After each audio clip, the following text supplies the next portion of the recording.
नमस्कार। इन सूफी कहानियों की श्रृंखला में आज जिस कहानी को लेकर उपस्थित हुए हैं ये है गुरु और शिष्य के संबंध के ऊपर कहानी।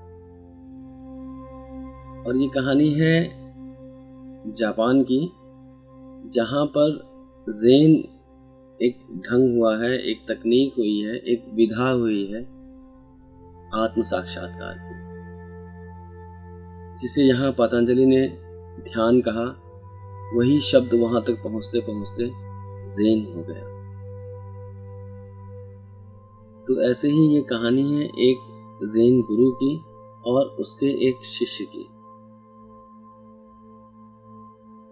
और ऐसी ही एक कहानी के लिए एक हमारे मित्र हैं जिन्होंने अनुरोध किया था कि एक गुरु और शिष्य के संबंध के ऊपर कोई एक रोचक कहानी सुनाए। तो उन मित्र के लिए भी है ये कहानी। और कहानी कुछ ऐसे है कि एक ज़ेन गुरु है जिसके पास एक जिज्ञासु एक शिष्य आता है, जो उससे कहता है कि मैं आपसे दीक्षा लूंगा, मैंने आपके बारे में बहुत कुछ सुना है, तो मैं आप ही से दीक्षा लूंगा, ये मेरा निश्चय है। तो बोलता है ठीक है, तुम यहाँ पर इंतज़ार करो, मैं तुम्हें सूचित करूँगा। तो वो आगंतुक शिष्य वहीं दरवाजे पर बैठा प्रतीक्षा करता है। 1 दिन हो जाते हैं, 2 दिन हो जाते हैं, वहीं उसको भोजन की व्यवस्था दे दी जाती है, भोजन कर लेता है और वहीं वो सो जाता है।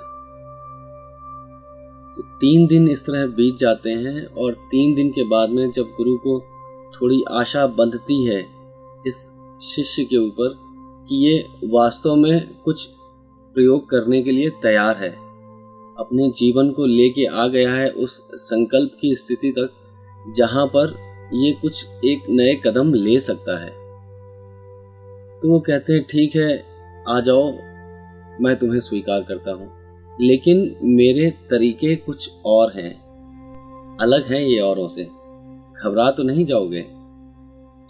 तो वो शिष्य कहता है कि नहीं, मैं तो बिल्कुल समर्पित हूँ, जो आप कहें वो मैं करने के लिए तैयार हूँ, जैसा कहें वैसा मैं करूँगा, आप बस आदेश करें।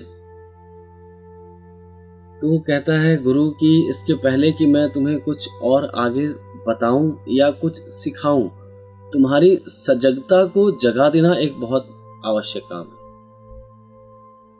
बोलता मैं सजग तो हूँ, देखो मैं आपके सामने बैठा हूँ, आपसे बातें कर रहा हूँ, इसमें सजगता की कमी कहाँ से है?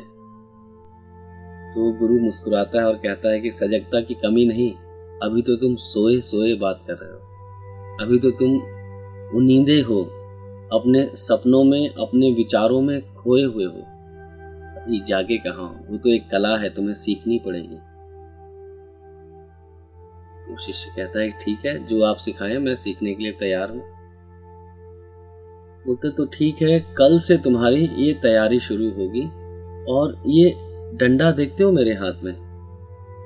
शिष्य देखता है कि गुरु के हाथ में एक अच्छा ठीक ठाक एक लाठी पकड़े है वो, और ज़ेन गुरुओं के हाथ में एक डंडा बहुत रहता था।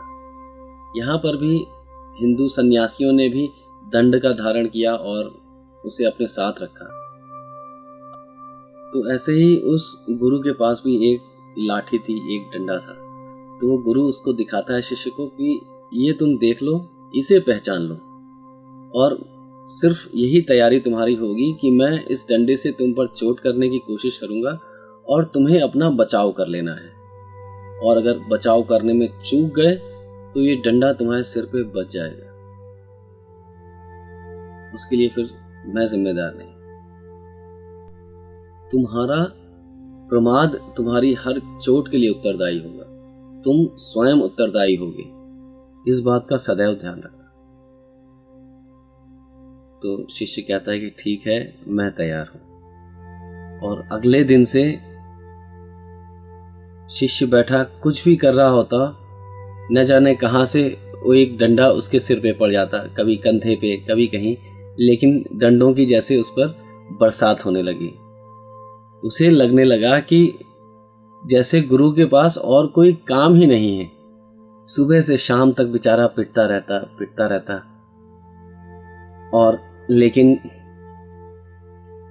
लेकिन उसने भी सोचा था कि ये इतना सिद्ध पुरुष है, ये यूं ही मुझे मार मार के आनंद तो नहीं ले रहा होगा। इस तरह का तो ये व्यक्ति बिल्कुल भी नहीं दिखता। इसके आसपास में, इसकी प्रभा में एक शांति है, एक प्रेम है, एक करुणा है। तो ये मुझे मार मार के आनंद ले रहा हो, ये तो संभव बिल्कुल भी नहीं, ये उन जैसा नहीं। तो वो शिष्य डंडे सहता रहा और बचने की कोशिश करता रहा। हफ्ता बीता, 2 हफ्ते बीते। अब उसे धीरे धीरे अपने गुरु के कदमों की आहट की पहचान होने लगी। वो बैठा होता, कुछ भी काम कर रहा होता, लेकिन जरा सी आहट होती और ये तुरंत सजग हो जाता कि कहीं गुरु तो नहीं आ रहा है, कहीं उसका डंडा तो नहीं पड़ने जा रहा है। और इस तरह अब ये धीरे धीरे अपने उन वारों को बचाने में सफल भी होने लगा। 4-5वें हफ्ते तक पहुंचते पहुंचते वो अपने आप को बचाने में काफी सफल हो गया। तब गुरु ने कहा कि मैं बहुत खुश हूं तुमसे, तुमने ये जो समय लिया थोड़ा और ज्यादा नहीं होता, बात होती है सिर्फ सजगता को एक स्तर से दूसरे स्तर तक पहुंचा देने की, एक आयाम से दूसरे आयाम तक ले जाने के प्रयास की। जो तुमने किया बहुत अच्छा किया, मुझे खुशी है तुमसे। लेकिन अब कल से हम अपने इस प्रयोग में एक नया प्रयोग जोड़ेंगे कि अब रात में जब तुम सो रहे होगे तब भी तुम्हारे ऊपर कभी भी लाठी पड़ सकती है, इस बात का ध्यान रखना।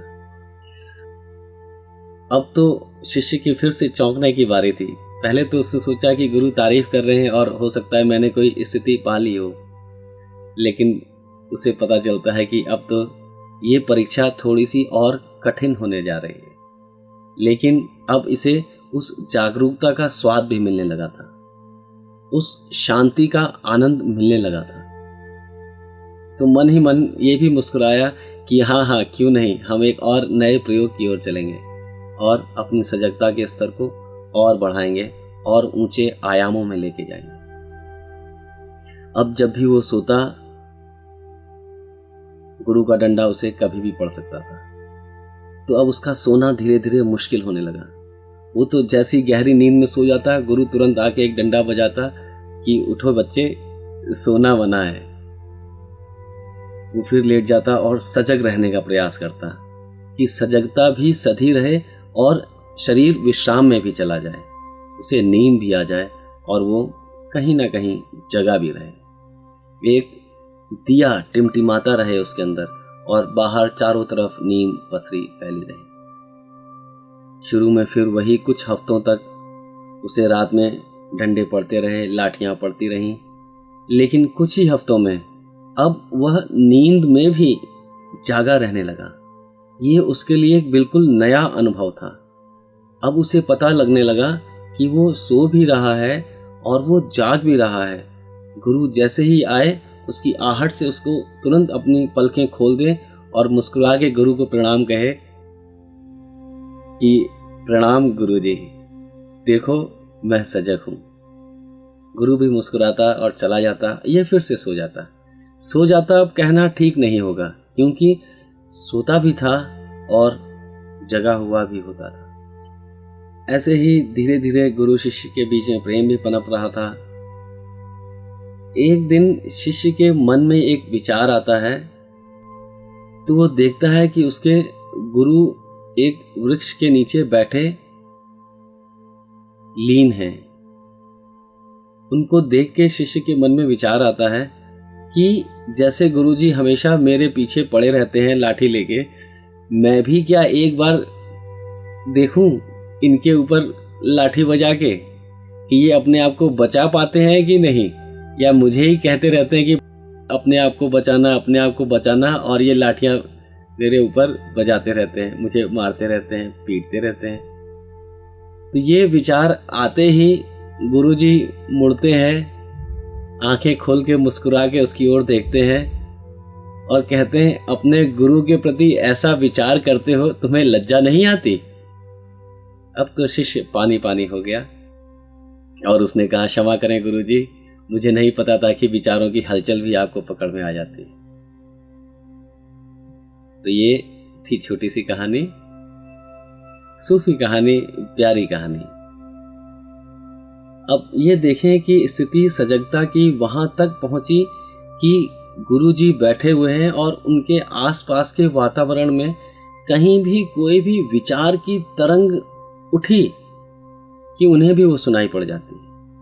इतने शांत हैं कि वहां पे अनर्गल शोर, व्यर्थ का शोर बिल्कुल भी नहीं। और उतनी शांत अवस्था में एक सोचा हुआ विचार भी व्यक्ति की पकड़ में आ जाता है, उसके ध्यान में पकड़ में आ जाता है। और एक हम है कि हम दिन भर सोते ही रहते हैं, रात में तो सोते ही हैं, दिन भी हमारा कोई जगह जगह सा नहीं होता। दिन भी हमारे उनींदे सोते सपनों में बीत जाते हैं। आपने देखा होगा लोगों को कि लोग बैठे हैं और उनका पैर हिल रहा है।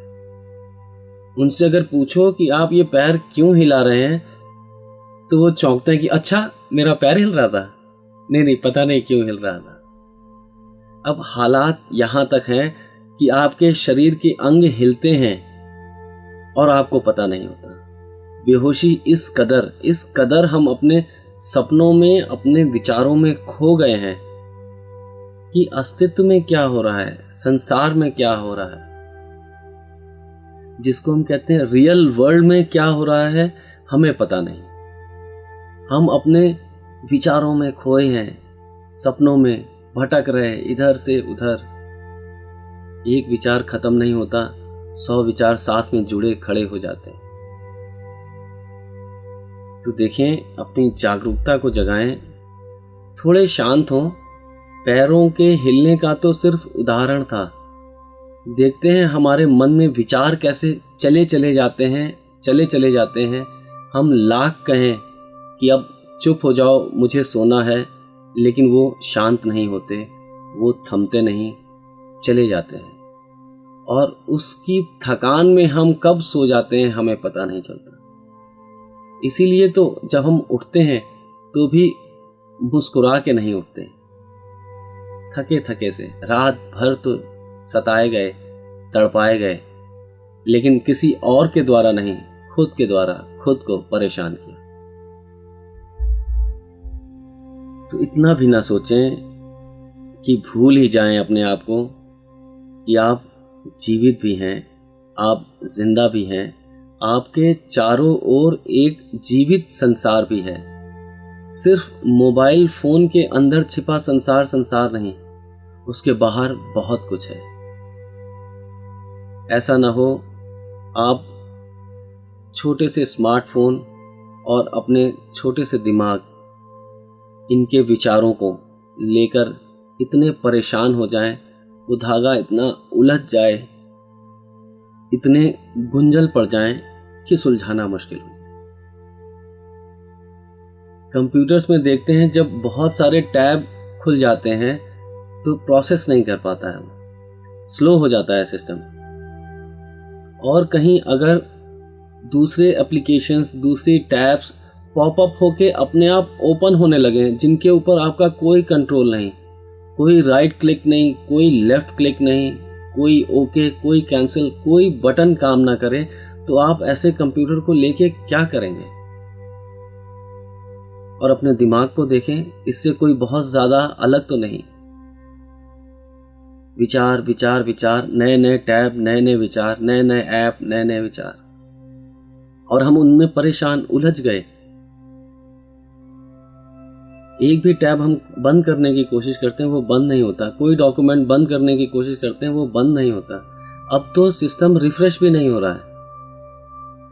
तो वही करें जो कंप्यूटर्स के लिए करते हैं कि एक बार उसको शट डाउन कर दें, फिर रीस्टार्ट करें, काफी चीजें ठीक हो जाती हैं। ऐसे ही अपने मन के साथ करें, उसे शट डाउन करें, रीस्टार्ट करें। मेडिटेशन, ध्यान और कुछ नहीं, सिर्फ एक रीस्टार्ट करने की टेक्निक को सीखना है, उस कला को समझ लेना है कि हम अपने सिस्टम को कैसे रिबूट करें।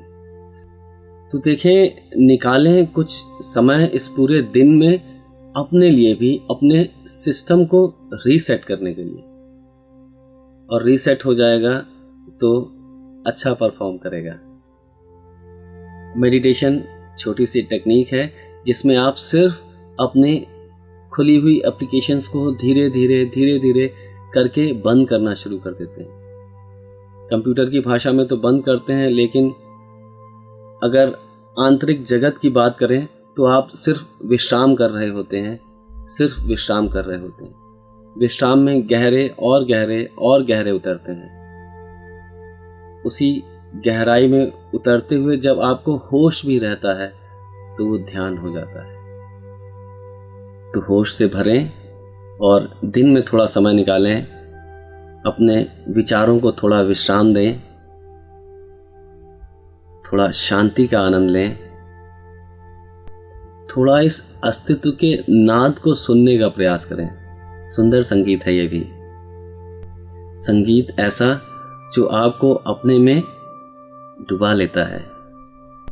आप इसमें समा जाते हैं, आप खो जाते हैं, आप इसके साथ एक हो जाते हैं, आप स्वयं संगीत हो जाते हैं। नमस्कार।